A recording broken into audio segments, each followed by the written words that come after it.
Friends, in this video for I Thought Wealth, I'm going to talk to you on the topic using every crisis.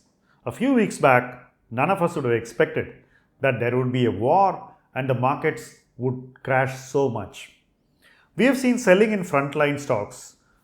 We have seen blue chips getting sold persistently. And we are witness to valuations which we did not anticipate in the best of companies. Now, when we look at our portfolio, a natural thought is bound to arise.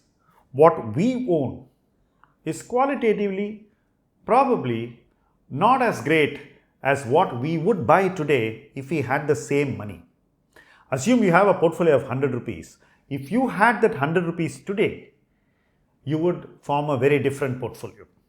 Now, this is something that will bother every one of us because the portfolio that we carry is a legacy of what we bought a few months back. Whereas today, we have an opportunity to create a brand new portfolio for the post-war scenario. We also have the ghost of inflation threatening us. Our portfolio is created in an era when inflation was lower, and now we are going to have prolonged, sustained inflation, and that effect has not been factored adequately in most people's portfolios. But you need to do that. You can't simply sit and watch and hope that inflation will come down and the companies which you own, which may be affected by inflation, will get out of this problem anytime soon. So, inflation resistant portfolios or insulated portfolios are the need of the hour, and you need to also improve the quality of your portfolio. So there are two priorities: inflation insulation and quality. You need to do both and you need to achieve it through your decisions. Now you already have a portfolio, it's got a lot of stocks, and you also have a new portfolio which you will create if you had the same money. What should you do? Should you just sit around and miss the whole opportunity to create a better portfolio? Or are you going to simply sell what you have at whatever price and buy whatever you want to buy at the price that they're trading now? I think the solution has to be somewhat balanced. If you have the money, start buying ideas which you find compelling and which you think you must own in your portfolios. Create the space and then move money from your lowest conviction ideas to your highest conviction ideas. So you will be able to gradually scale up new positions which are far more convincing to you today than stocks which you bought, let's say, 6 months back.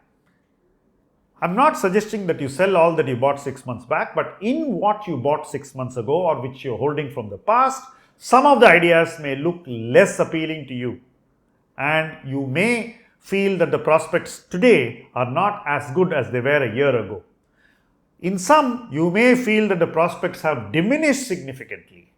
Where you feel the prospects have diminished or don't look that great, you need to move out to better positions. You need to move out and buy better businesses. There is no point sitting and praying that some miracle is going to come and change the fate of these companies.